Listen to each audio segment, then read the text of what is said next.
dan untuk kita.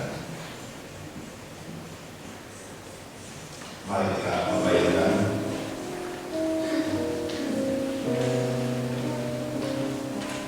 Yesus memasuki Yerusalem.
Melihat kerelaan Tuhan Yesus memasuki tempat penderitaan dengan gagahnya, sekalipun dengan puji dan puja, ia tahu bahwa ia harus mati untuk dosa kita yang telah hapus.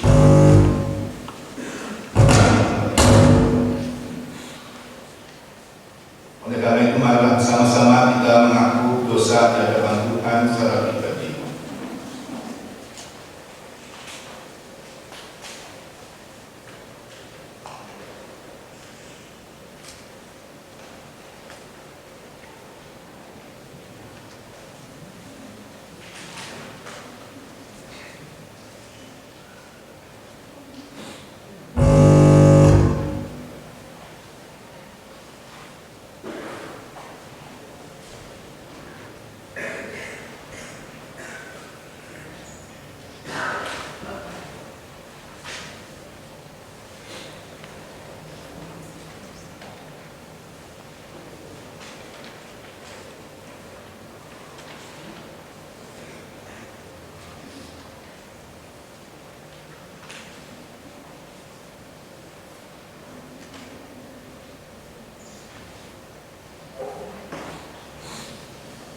Mari kita lanjutkan doa kita.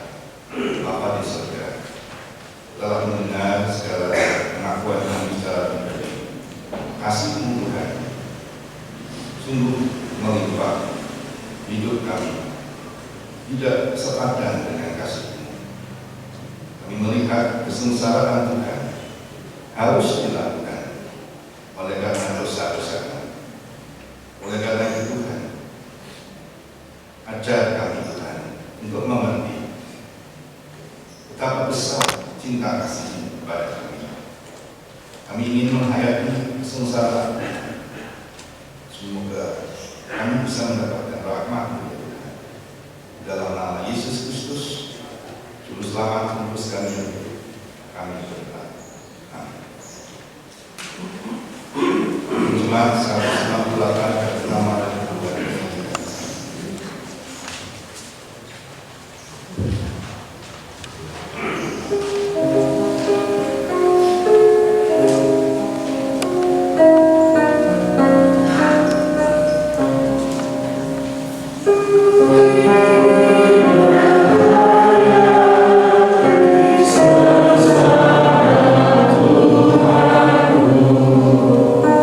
Salam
Demikianlah berita Tuhan dari Yesaya 62 ayat 11. Sebab inilah yang telah diperdengarkan Tuhan sampai ke ujung bumi. Katakanlah pada putri Sion, sesungguhnya keselamatan datang. Sesungguhnya mereka yang menjadi upah jeripayanya ada bersama-sama Dia. Mereka yang berolehnya berjalan di hadapannya. Demikianlah berita anugerah dari Tuhan. Dan jalan mulia ketika jemaat 400 ayat pertama dan ketiga, pertama sampai dengan keempat secara pergantian.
Bapa di surga, Engkau telah mengaruniakan Roh-Mu yang kudus agar kami dapat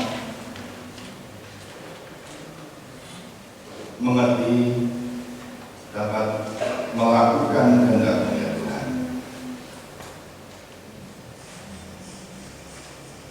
Karena itu berfirmanlah kepada kami, anak-anak manusia mendengarkan. Dalam nama Yesus Kristus doa kami. Amin. Sabda Tuhan.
Setiap pagi ia mempertajam pendengaranku untuk mendengar seperti seorang murid.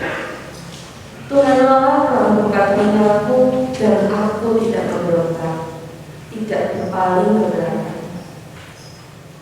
Aku memberi punggungku kepada orang-orang yang memukul aku dan pipiku pada orang-orang yang mencabut jantungku.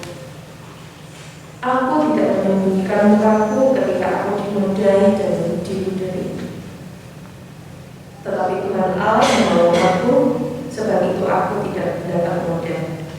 Sebab itu aku melembutkan hatiku seperti keteguhan gunung batu, karena aku tahu bahwa aku tidak akan mendapat malu.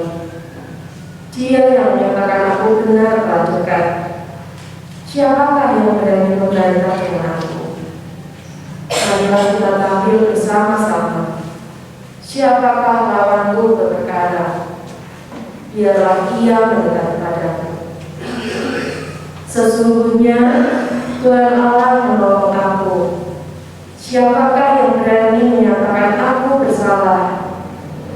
Sesungguhnya mereka semua akan memburuk seperti pakaian yang sudah usang, namun akan memakan mereka.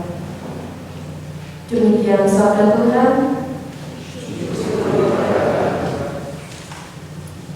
Bacaan tema dari surat Filipi 2 ayat 5 sampai dengan 11.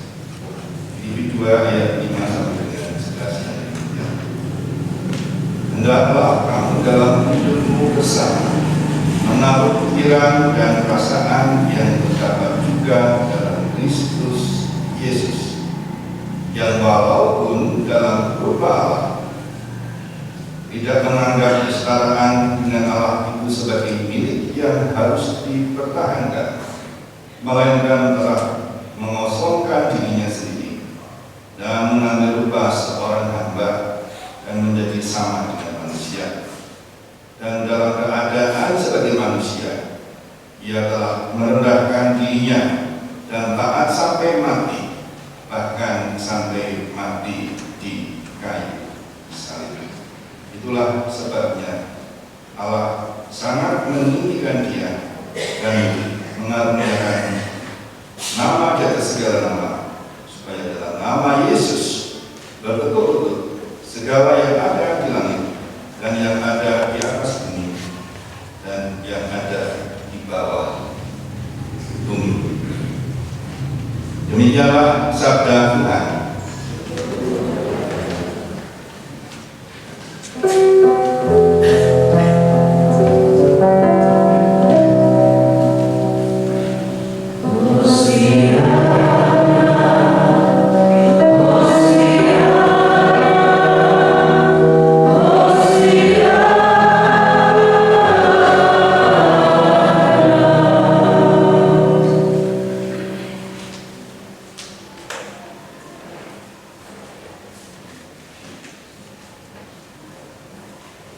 Saudara-saudara yang dikasihi Tuhan Yesus Kristus,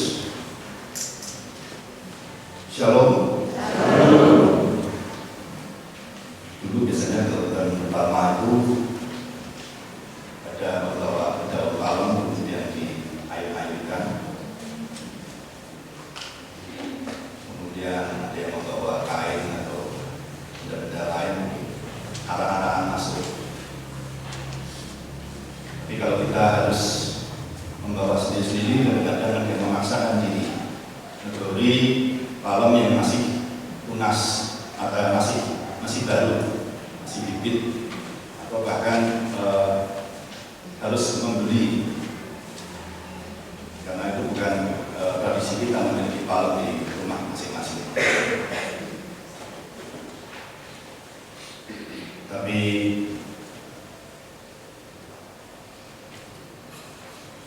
merupakan sebuah hal yang lumrah bahwa Minggu Palma itu situasi yang sangat aneh, situasi yang sangat sulit dipahami. Kenapa demikian?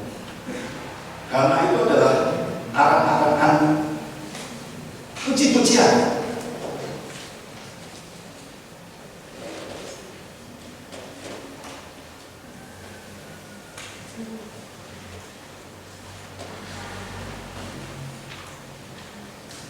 Tapi itu apa? Memuji penderitaan.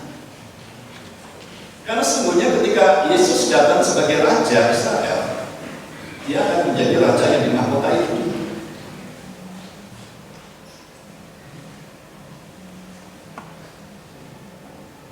Sehingga Minggu Palma ini dikatakan Minggu Sengsara.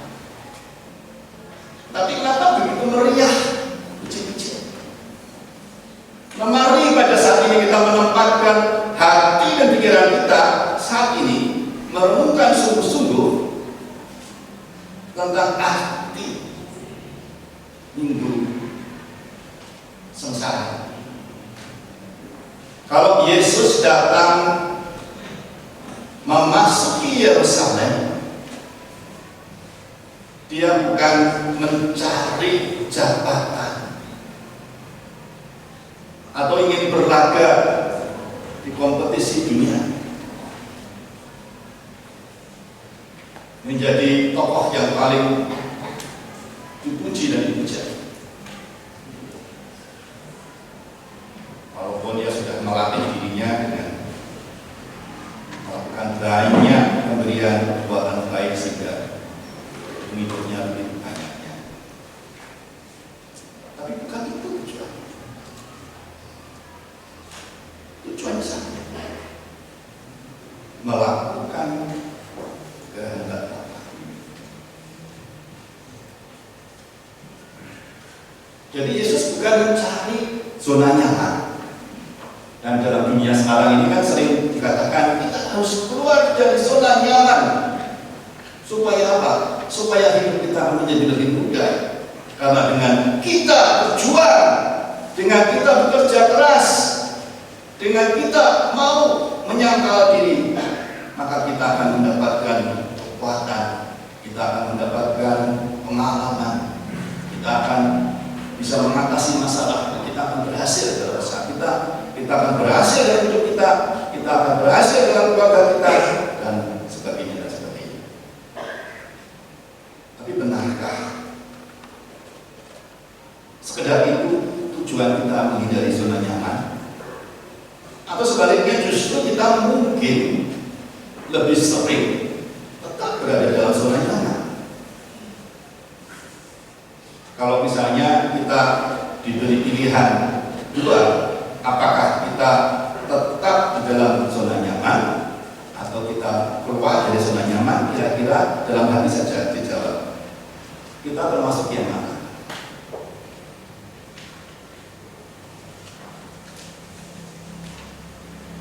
Tapi firman Tuhan pada saat ini justru mengajarkan bukan hal yang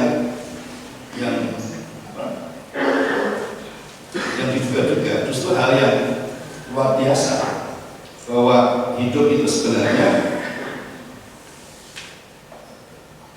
mau berkorban.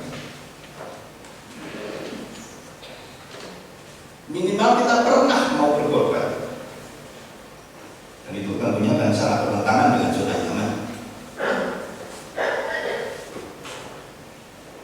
Sebagai contoh, orang mau berkorban untuk sekolah, dan mungkin sebenarnya lebih suka libur daripada sekolah.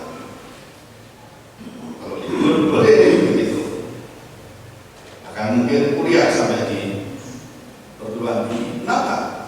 Karena supaya bisa mendapatkan pekerjaan yang lebih baik. Kalau punya pekerjaan yang lebih baik, harapannya punya penghasilan yang lebih baik. Kalau punya penghasilan yang lebih baik, hidupnya kan lebih nyaman. Jadi sebenarnya orang menjadi tidak nyaman, ya supaya nyaman juga gitu. Atau contoh lain, tentara dan polisi, dia mau keluar dari zona nyamannya, dia berlatih, belajar push up, belajar berlari, mungkin belajar berenang, belajar menembak, belajar tahan mental, dibentak-bentak dan sebagainya. Tidak boleh memberontak walaupun merasa marah, jengkel. Supaya apa? Supaya tahan uji, supaya menjadi kuat, supaya bisa bertempur, supaya bisa menjadi pemenang. Akhirnya kondisi yang lebih baik, lebih nyaman itu tidak menjadi tujuan.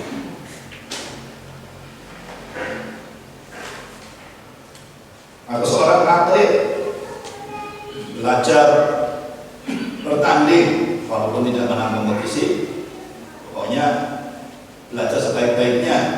Syukur kalau menjadi tuan rumah bisa dapat kartu bebas masuk ke dalam pertandingan.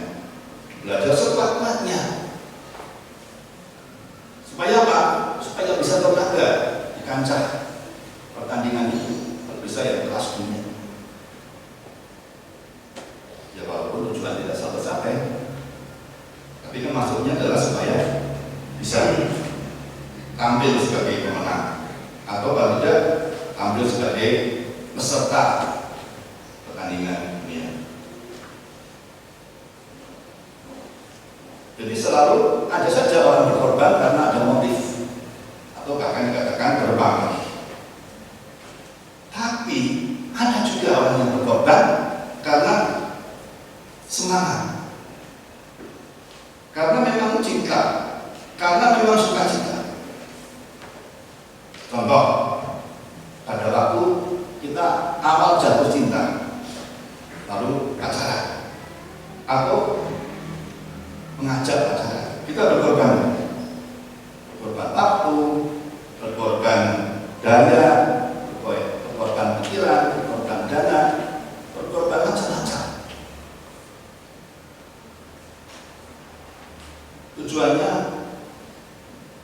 apa? Supaya menjadi pacar, ya itu kalau sudah menjadi pacar. Kalau belum menjadi pacar, tapi kalau sudah pacar, apakah kemudian tujuannya menikah? Ya mungkin. Tapi kalau sudah menikah, baru awal-awal menikah, apakah memang itu tujuannya supaya mempertahankan pernikahan? Sebenarnya itu semua karena cinta. Kekuatan cinta membuat orang itu mau berkorban. Jadi bukan untuk sesuatu, tapi karena sesuatu. Karena apa? Karena cinta. Seorang ibu ketika melahirkan anaknya, dia sadar bahwa mungkin dia melalui proses darah-darah, melalui proses yang sangat lama dan sangat menyakitkan, sangat berat dan harus menahan diri. Banyak pantangan-pantangan selama ia hamil. Kemudian ketika dia melahirkan, dia harus beresiko untuk kehilangan nyawa. Tapi apakah itu dilakukan? Dilakukan dengan penuh semangat. Kenapa? Karena cinta. Karena cintanya pada anaknya, semangatnya untuk bisa mau anak. Demikian pula kita bisa memahami pengorbanan Yesus untuk Bapa. Itu bukan karena Yesus berpamrih supaya kalau dia nanti berkorban dengan Bapa akan memandang dia baik, lalu menganugerahkan nama kita segala nama seperti dipilih lagi. Bukan dari awal Yesus termasuk demikian, tetapi memang dia seperti nanti. Memang dia mencintai Bapa dan dia melakukan dengan apa? Kesetiaan semacam itulah yang menjadi dasar, menjadi alasan Yesus mau berkorban. Dia tidak melarang, sama seperti Abraham dan Ishak. ketika Ishak dikorbankan, masih ingat?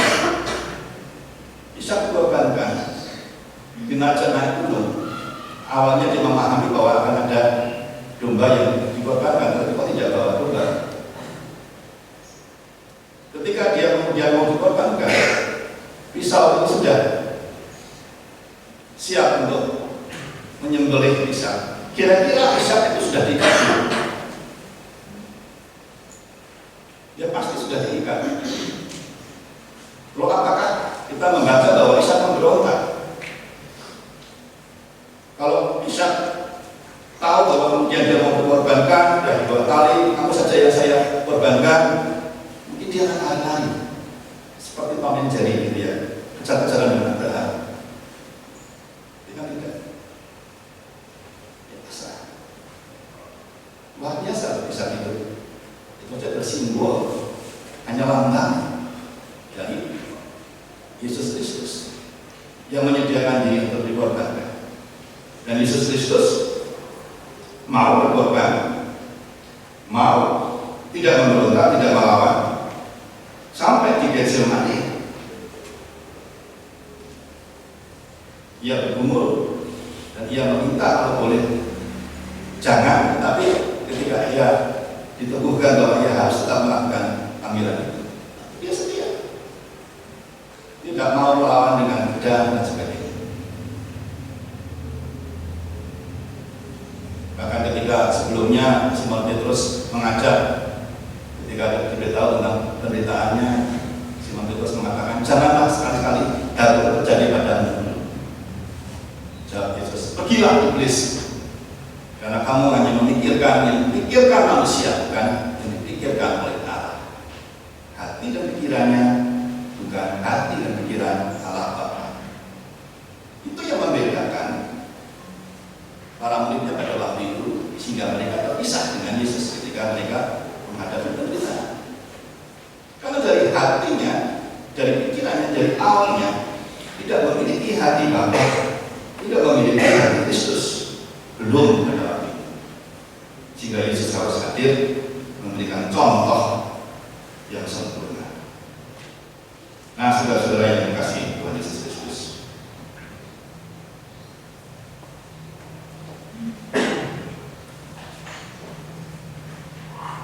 kenapa orang sekali lagi mau berkorban?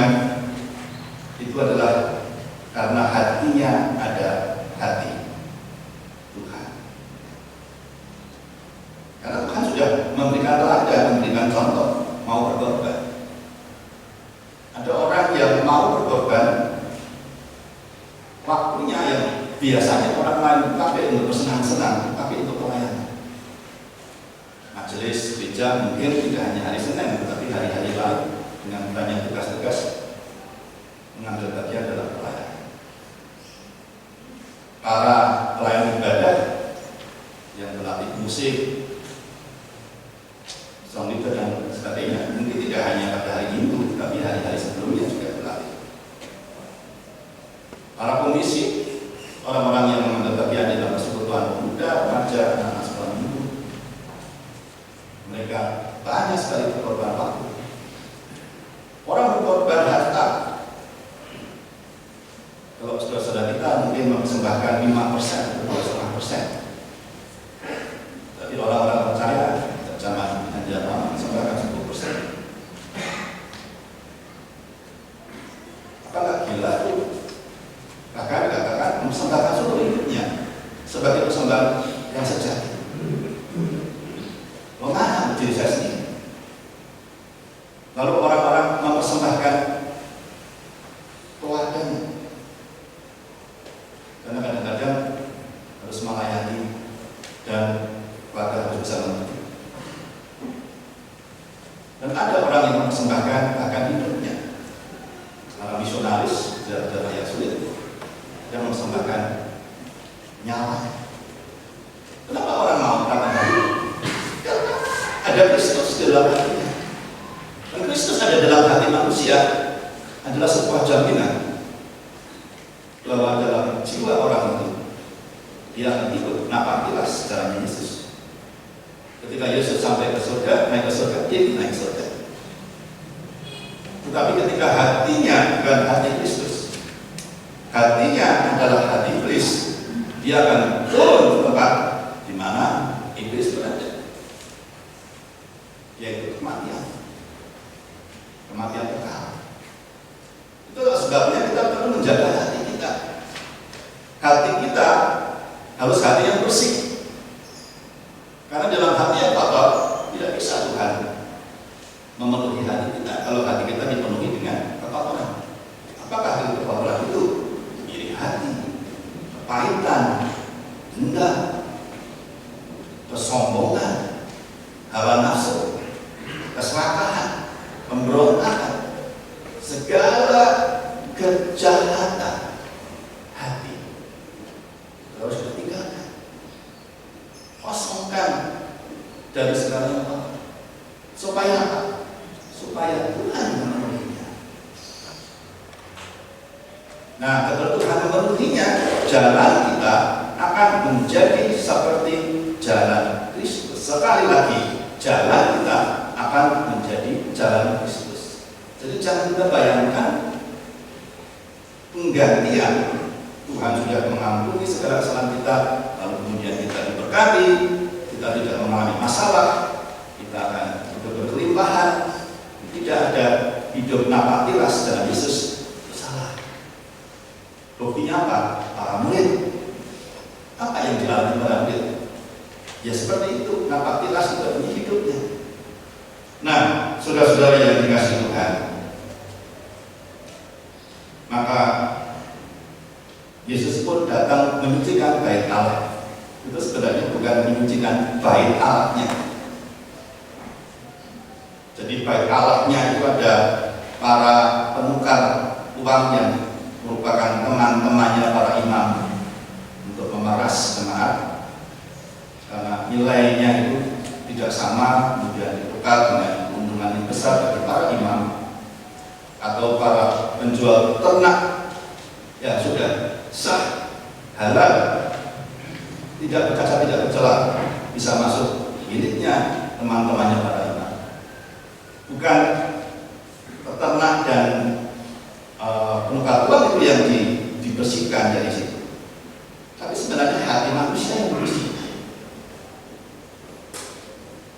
Karena bait Allah itu adalah Yesus sendiri, dan Yesus sendiri adalah contoh bagaimana memiliki hati yang bersih. Ketika orang tidak memiliki hati bersih, akan cenderung melawan dia. Kalau kita dulu bisa membawa contoh Yesus ketika Jumat Agung ya diperagakan, dicambuki. Karena kalau di Filipina itu ada yang benar-benar disalibkan, walaupun hanya beberapa menit, benar-benar dipakukan ke darah-darah, kemudian cepat-cepat turunkan selamatkan. Tujuannya apa? Apakah kita merasakan itu penderitaan, kemudian kita menjadi tersentuh begitu? Ya mungkin itu maksudnya demikian, tapi itu tidak berarti kemudian kita digantikan. Kita sedang dipanggil, kita tidak melihat kekerasan, kemudian kita melihatnya. Kita justru melihat kerelaan Tuhan untuk setia.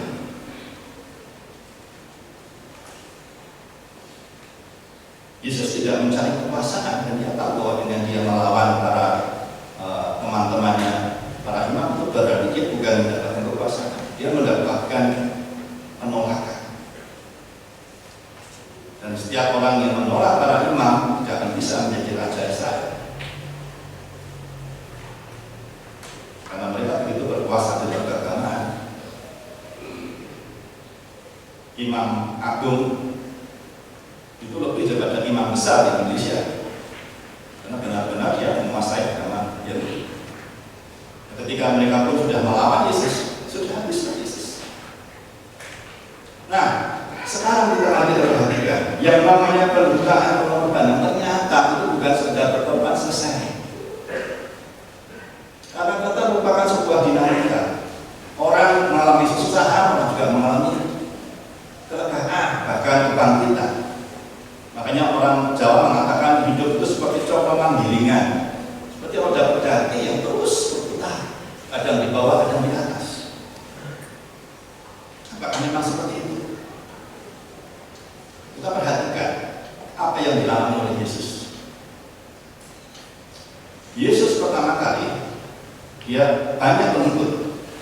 Kemudian ketika Yesus mengajarkan tentang roti hidup, banyak pengikutnya tadi. Dan naik begitu banyak, ribuan orang. 5.000 itu belum termasuk perempuan dan anak-anak. Jadi kalau seluruhnya ya lebih dari 10.000. Kemudian setelah itu mereka pada pergi. Pergi kenapa? Karena mereka menganggap itu gila. Yesus mau menderita dan sebagainya, itu gila. Dia pergi meninggalkan Yesus. Para muridnya masih setia. Bahwa ketika para muridnya mengikuti apa yang Yesus ajarkan dengan keledai naik ke Yerusalem, kemudian masuk ke Yerusalem, ya, naik keledai ke Yerusalem, kemudian ada arah-arahan, puji-pujian, hormat datang dari mana? Dari orang-orang yang menyaksikan perbuatan Yesus. Dan Yesus tahu setiap konsekuensi dari perbuatannya yang dirisikokan. Apa contohnya? Melakukan mujizat. Jangan pikir kalau mujizat itu hanya enak-enak saja. Biasanya sejak mujizat itu kemudian timbul roh kontra, penambora, aku sini, dan sebagainya, ya kan? Ya. Dalam hidup kita mengenai mujizat pasti ada timbul roh kontra, sulap merah. Ya.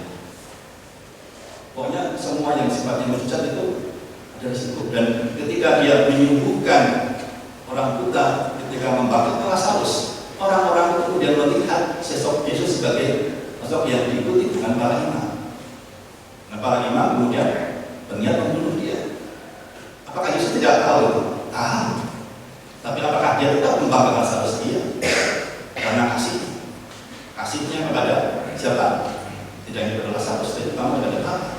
Dia taat pada tindakan dan waktunya Bapa. Sampai dia menunggu 4 hari baru kemudian Lazarus bangkit. Jadi Yesus taat terus dengan segala risiko. Hanya dia dimuliakan banyak orang, jejak masuk ke Yerusalem, kemudian ditangkap. Apakah Yesus tidak tahu bahwa dia akan tidak tahu juga? Dia turun lagi dalam posisi yang paling bawah. Ketika dalam posisi yang paling bawah itu sebenarnya ada jalan keluarnya. Karena muridnya dia membawa pedang, dia pun tidak mau. Dia terus menggunakan pedang. Dia ditangkap dan para murid dia semua tidak ada membela di pengadilan. Dan dia mati di sana. Apakah itu akhir? Tidak juga. Karena ketika dia mati, maka dia beroleh jalan untuk bangkit. Tidak ada orang yang bangkit dari kematian kalau tidak mati dulu, kan? Ya enggak? Ketika orang mati disalibkan dengan kondisi yang terburuk, kemudian dia bangkit, itu kondisi terbaik. Orang melihat luar biasa, dia itu sudah mati sedemikian dan takut, dia bisa bangkit. Dan itu menjadi semangat, keyakinan bagi orang-orang para muridnya untuk bersedia mati, karena mereka tahu bahwa kalau mereka mati, mereka juga bangkit. Mereka bersedia untuk mati, berkorban untuk Tuhan. Mereka tahu bahwa di balik kematian ada kebangkitan. Jadi sebenarnya hidup manusia itu bukan congkongan gilingan yang berputar, bukan. Itu seperti grafik. Kalau saudara pernah ke rumah sakit melihat rekam jantung gitu ya, naik turun gitu, atau mungkin ke bursa saham naik turun gitu ya, atau kemanapun grafik apapun misalnya naik turun. Walaupun naik turun, tapi kan dia posisinya maju, bukan ke tempat saja. Waktu kan terus berjalan sampai Tuhan memanggil kita untuk beristirahat di tempat yang disediakan oleh. Jadi hidup kita sebenarnya adalah hidup yang bersedia melakukan bagian pengorbanan. Dan bagi orang yang sudah mengenal akan kasih Tuhan, pengorbanan itu bukan penderitaan lagi. Apakah ada rasa sakit? Ya, tetapi dirasakan dengan syukur. Saya masih ingat beberapa puluh tahun yang lalu, ketika di Tiongkok mulai ada pemberitaan kabar baik. Setiap hari 100.000 orang menerima Tuhan Yesus. Tapi kisah-kisahnya orang-orang yang di sana dia luar biasa seperti itu. Kalau mereka ada yang menderita, tangkap, disalibkan, ya bukan salibkan, dibunuh, ya, dicambuk sampai dibunuh. Orang-orang lain itu pada iri hati. Nah, ini bukan iri apa-apa ya, bukan iri apa-apa yang jahat. Dia sedih, kenapa bukan saya yang dikorbankan? Karena mereka tahu bahwa di balik penderitaan itu ada upah yang nanti. Jadi justru mereka bukan cari zona nyaman. Nah, itulah kalau orang sudah mengenal Kristus, maka dia akan taat kepada Bapa tanpa dalih. Itulah sebabnya Yesus mengatakan, akan akhir zaman itu ada orang-orang yang Yesus mengatakan, "Ya, aku tidak mengenal kamu. Mungkin kamu Kristen, mungkin kamu dibaptiskan, mungkin kamu sidi, mungkin kamu melayani Tuhan. Tetapi kalau tidak ada Kristus di dalam dirimu, dalam Roh Kristus dalam hatimu yang menguasai, sebenarnya kamu bukan milik Tuhan. Ya kamu sampai pada kebinasaan. Manusia pasti binasa, mati dan binasa. Tetapi kalau Roh Tuhan ada padanya, kalau dia mati, dia akan kembali ke dunia kekal. Dan ini semua dipahami oleh Yesus. Yesus berjalan masuk. Minggu Palma itu menjelaskan, Yesus siap untuk menerima apapun yang Tuhan tunjukkan untuk dilakukan. Dia tahan sampai pada akhirnya sudah selesai. Ya Bapa, dalam tangan kuserahkan nyawa. Inilah yang pada minggu ini kita renungkan. Selama 1 bulan 40 hari kita sudah merenungkan dan sabda Tuhan, napak tilas. Semoga sebanyak mungkin bisa ikut di dalam napak tilas yang kita lakukan setelah Minggu Paskah nanti. Di situ ada banyak tempat perhentian di mana kita bisa menemukan setiap peristiwa Yesus. Itu bukan hanya grafik naik, tapi juga grafik turun. Bukan hanya grafik turun, tapi juga grafik naik. Tapi semuanya adalah bagian menuju ke sebuah tujuan yang terbaik, di mana Tuhan menyediakan hidup yang kekal. Saat ada badai, di situ pula ada Allah yang menenangkan badai. Ketika Yesus berhadapan dengan orang buta, orang sakit, orang yang menderita, di situ ada sukacita karena ada kesembuhan. Ketika ada kematian, di situ jalan untuk kebangkitan. Bagi orang yang mengenal Allah, tidak akan melihat sakit penyakit, masalah kehidupan, persoalan yang berat sebagai titik akhir.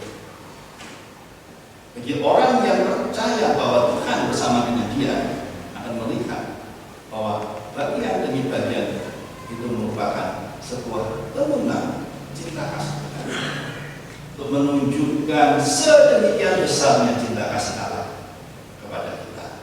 Maka kita percaya. Kalau kita percaya, maka kita boleh bersukacita, kita boleh yakin. Kita tidak mencari aman, tapi damai sejahtera Allah otomatis akan menyertai kita. Sukacita, bahkan sukacita yang kekal disediakan bagi kita, bagi orang yang mengikuti. Amin. Mari kita mengambil bersama.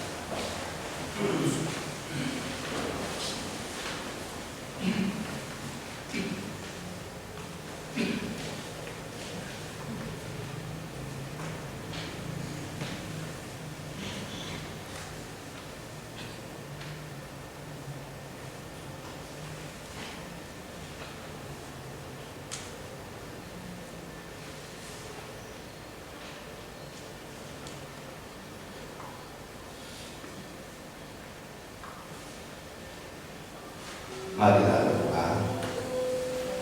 Bapa, sungguh kami menyadari Tuhan sungguh mengasihi kami. Segala yang kau izinkan, bahkan yang namanya krisis, yang namanya kesulitan, bahkan pertentangan, bahkan kekecewaan, bahkan kesedihan yang kami alami atau dialami oleh saudara-saudara kami, semuanya itu adalah bagian dari rahmat. Kami percaya kepada Tuhan, karena itu ajar kami untuk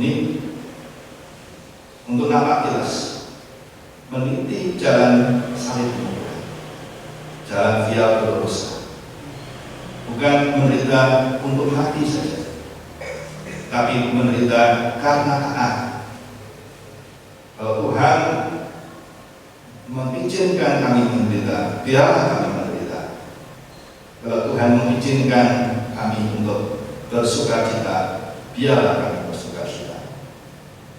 Tetapi dalam penderitaan pun kami percaya Kau menganugerahkan sukacita, karena Kristus sudah menjalaninya terlebih dahulu, dan kami tahu bahwa Kristus ada di dalam diri kami.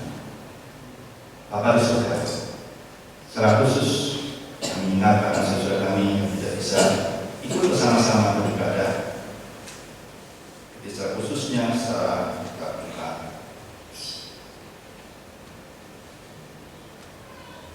Kami berdoa untuk anak Adit, anaknya Batmar,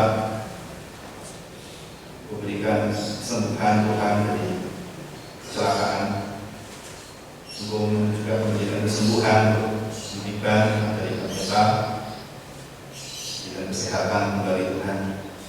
Juga untuk para adiswo yang sakit, kami ingatkan Ibu Meni, Ibu Siti Mulyono, Ibu Sri Wahono yang baru saja pulang dari rumah sakit, Ibu Sri Kawanto, Ibu Darmin Konjopabiro, Ibu Harto, Ibu Somo Tumah Somo, Ibu Suharti Jutari, Ibu Samsudin, juga saudara kami Esra Sakit yang baru saja juga pulang dari rumah sakit. Tuhan berikan kesembuhan. Kami berdoa untuk Bapak Supriyo Hadi, memberikan kesembuhan Tuhan. Beri kesehatan juga untuk Bapak Hari Wibowo, juga untuk yang mengalami gangguan kesehatan, Bapak Suparman, Bapak Sutoja, Ibu Sumarno, Bapak Sumarno, dan para siswa yang lain Tuhan yang tidak dapat kami satu Tuhan karena keterbatasannya Tuhan tidak bisa beribadah bersama-sama, tapi rindu Tuhan dalam persekutuan. Tuhan berikan kesembuhan, dan kami menyerahkan seluruh ibadah kami baik secara daring maupun juga nantinya dalam rangkaian ibadah Kamis Putih, Jumat Agung, Sabtu Sunyi, dan Minggu Paskah. Bahkan bersama-sama kami menghayati perjalanan kehidupan Yesus. Napak tilas Tuhan Yesus, Tuhan kami membawa semua rencana kami ke dalam tangan kasih Tuhan. Kami berdoa untuk para pelayan-pelayan-Mu, panitia yang bertugas. Kami juga berdoa untuk para majelis Tuhan, majelis di GKJ Karanganyar, para penatua, piakan pendeta, para komisi, para pengurus wilayah, para pengurus persekutuan, sekolah minggu, pemuda remaja, dewasa muda, Adi Yuswo, juga Tuhan untuk setiap pelayan-pelayan khusus, paduan suara, pelayan ibadah dalam sound leader, musik, pengiring, tugas-tugas multimedia, para tugas-tugas ibadah. Tuhan menolong semuanya. Kami juga menyerahkan dalam kasih-Mu Tuhan pelayan-pelayan di lingkup Kristiani, lingkup yang lebih luas. Pelayan-pelayan-Mu di tempat kami bekerja, di tengah-tengah pendidikan, lembaga pendidikan, lembaga kesehatan, di tengah-tengah masyarakat, pemerintahan, dan pelayanan sosial. Tuhan menolong kami semua. Juga para utusan-Mu yang memberitakan kabar baik di seluruh dunia, para wakil tamu Tuhan yang mendapat tugas-tugas yang berat dan tolong. Dan demikian pula Tuhan, umat-Mu yang mengalami penderitaan karena perang, karena teror, karena ancaman, karena bencana alam, karena kemiskinan, karena kelaparan, karena aniaya. Dan ada banyak saudara kami juga yang mengalami kondisi tanah longsor Tuhan, banjir, gempa bumi, dan lain-lain. Tuhan tolong mereka semua. Kami berdoa untuk pemerintah kami dari pusat sampai pelosok memberikan hati yang bijaksana, lebih-lebih dengan berbagai macam kontran-kontran,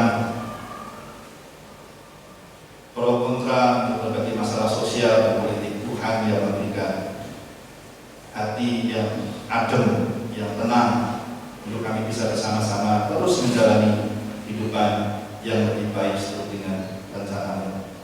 Dan kami belajar Tuhan, tidak takut risiko, tidak takut untuk mengambil risiko terhadap segala jalan-jalan yang baik yang memang harus ditempuh, sebagaimana yang sudah dilakukan oleh pemerintah kami, Bapak Presiden Joko Widodo.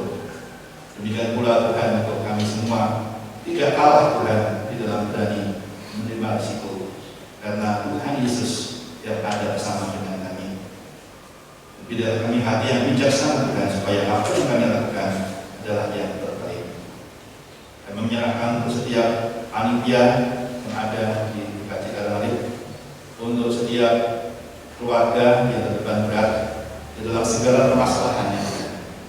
Kami menyerahkan untuk yang sekolah memberikan kepandaian dan kecukupan, yang bekerja memberikan kelancaran dalam pekerjaan dan dalam usaha mereka, untuk yang mencari pekerjaan, mempercayakan pekerjaan itu juga berkati ya Tuhan, yang mencari pasangan hidup dan yang melakukan segala yang terbaik dalam hidup mereka. Tuhan sertai.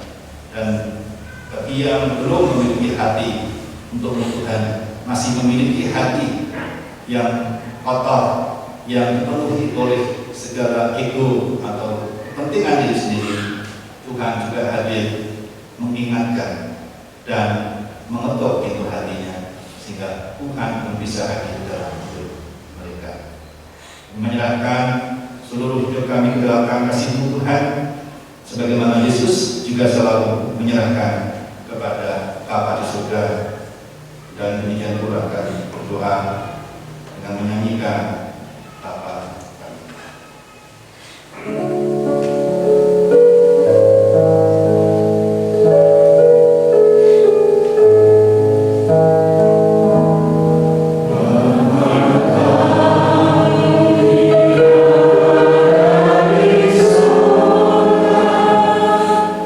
Di Kudus.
kami undang untuk kami berdiri.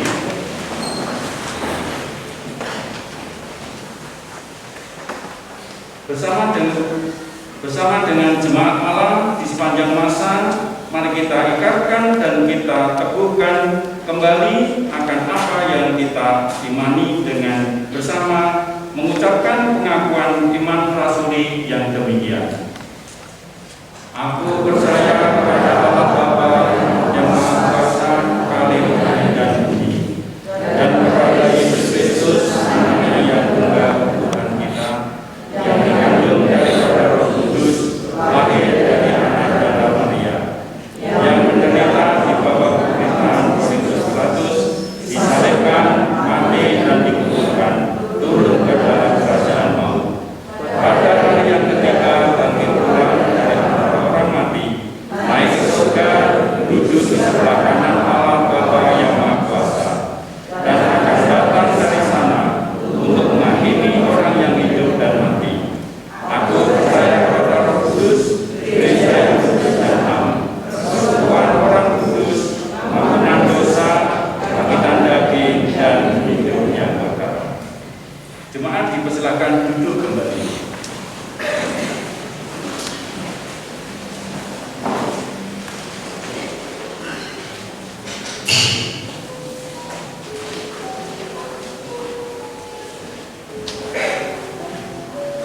Marilah kita bersyukur dengan mengucapkan persembahan kita yang didasari dari Mazmur 50 ayat 8. Dengan rela hati aku akan mempersembahkan korban kepadamu, bersyukur sebab nama-Mu baik ya Tuhan.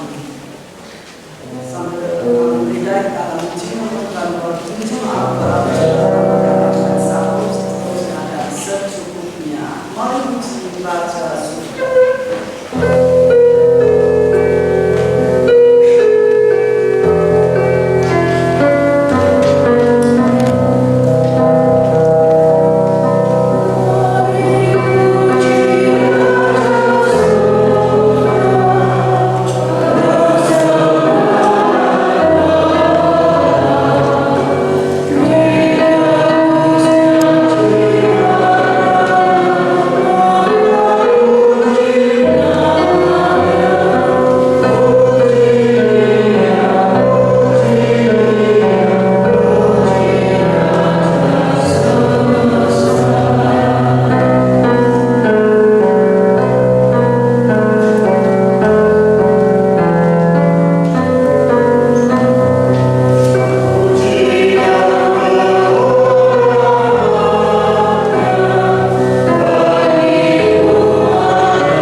sehingga ibadah minggu ini berjalan dengan lancar.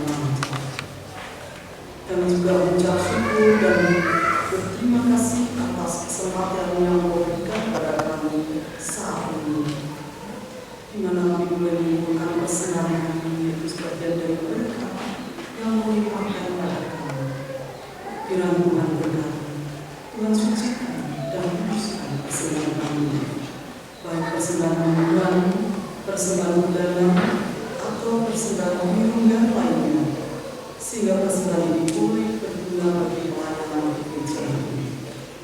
Ajari dan mampukan kami kepada Tuhan untuk dapat mempersembahkan tubuh kami, hidup dan kehidupan kami, dan semuanya ini untuk kemuliaan nama-Mu saja.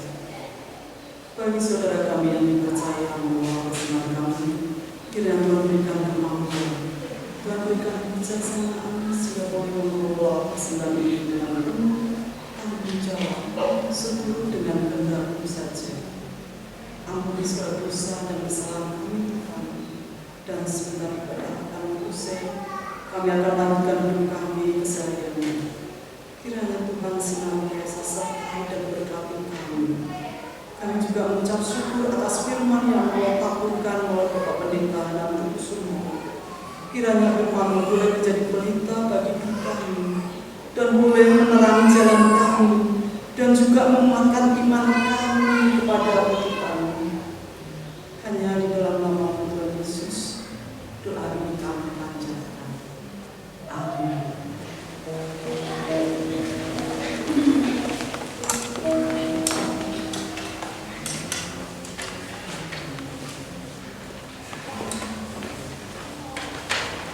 Saudara-saudara yang dikasih Tuhan, mari kita menerima pesan dan perkataan.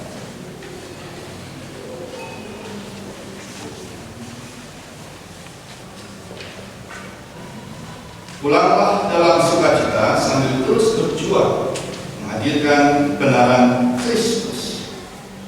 Jalanilah hidup dalam rasa syukur dan setiap lakukan panggilannya. Arahkanlah hatimu kepada Tuhan. Jadilah saksi Kristus. Berpujilah Tuhan ini dan selamanya. Terimalah berkat.